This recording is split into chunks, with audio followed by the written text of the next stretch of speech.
राजस्थान में साल के अंत में चुनाव होने हैं और विधानसभा चुनाव से पहले दोनों ही प्रमुख दल कांग्रेस और बीजेपी ने अपनी तैयारियां शुरू कर दी हैं। हालांकि दोनों ही पार्टियां आंतरिक गुटबाजी से जूझ रहे हैं। सचिन पायलट और अशोक गहलोत का विवाद किसी से छुपा नहीं है। इधर बीजेपी में भी वसुंधरा राजे को मुख्यमंत्री का चेहरा न बनाने की कोशिश में राजस्थान बीजेपी के कई बड़े नेता लगे हैं। इस बीच नई टीम की घोषणा भाजपा के प्रदेश अध्यक्ष सीपी जोशी ने की है।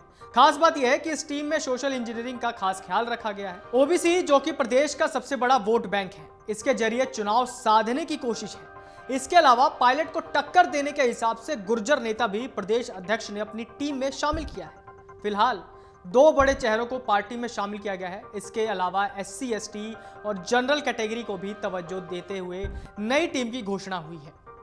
देखा जाए तो उस टीम में जाट, राजपूत, ब्राह्मण, विश्नोई, मीणा, माली, गुर्जर और मेघवाल सहित सभी जातियों को जगह मिली है। सचिन पायलट के प्रभाव को कम करने के लिए गुर्जर समुदाय से दो बड़े नेता सीपी जोशी की टीम में शामिल हुए हैं। अगर आपको याद ही होगा तो पिछले विधानसभा चुनाव में बीजेपी को पूर्वी राजस्थान में ही जबरदस्त हार का सामना करना पड़ा था। इसी की वजह से इस बार गुर्जर नेताओं को बीजेपी ने खास तवज्जो दी है, वो भी सचिन पायलट के प्रभाव वाले क्षेत्रों में, क्योंकि पूर्वी राजस्थान ज्यादातर सचिन पायलट का ही इलाका माना जाता है। पूर्वी राजस्थान से दौसा की युवा नेता को जगह मिली है। इसके अलावा माली समाज का कोई बड़ा चेहरा अभी भी देखा जाए तो बीजेपी के पास नहीं है, लेकिन यहाँ यह जरूर है कि बीजेपी ने माली समाज के लोगों को साथ रखा है। माली समाज की चर्चा इसलिए भी राजस्थान की जमीन पर होती है क्योंकि सीएम अशोक गहलोत उसी समुदाय से आते हैं।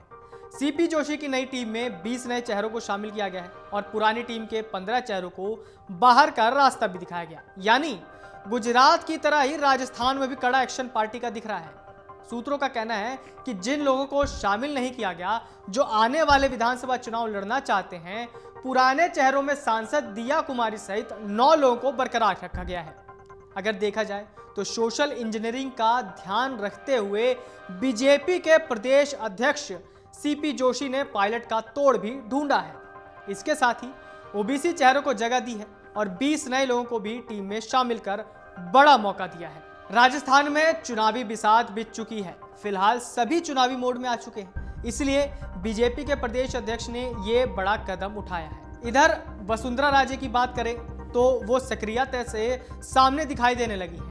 राजस्थान में अमित शाह के दौरे के बाद से वसुंधरा राजे गुट भी तेजी से सक्रिय हो गया है। हालांकि बीजेपी के प्रदेश अध्यक्ष ने यह बात स्पष्ट कर दी कि विधानसभा चुनाव पीएम मोदी के चेहरे पर ही लड़ा जाएगा। इसलिए सियासी जानकार भी मानते हैं कि यदि वसुंधरा राजे चेहरा बनकर उतरती हैं तो निश्चित ही बीजेपी की राहें मुश्किल होंगी। हालांकि कुछ लोग ये भी कहते हैं कि गहलोत सरकार के खिलाफ सत्ता विरोधी लहर का माहौल है, तो हो सकता है कि इसका लाभ वसुंधरा राजे को सीएम फेस घोषित करने के बाद बीजेपी को मिल सके। राजस्थान में हर 5 साल के बाद सत्ता बदलने का ट्रेंड है, लेकिन सीएम अशोक गहलोत का दावा है कि इस बार ऐसा नहीं होगा और वो फिर वापसी करेंगे। इन दिनों अगर देखिए तो वसुंधरा राजे के निशाने पर अशोक गहलोत हैं, सीधे वो गहलोत पर हमलावर दिखाई पड़ती हैं। यानी एक माहौल इस तरह का बनाने की कोशिश है कि यहां मामला वसुंधरा बनाम गहलोत का है।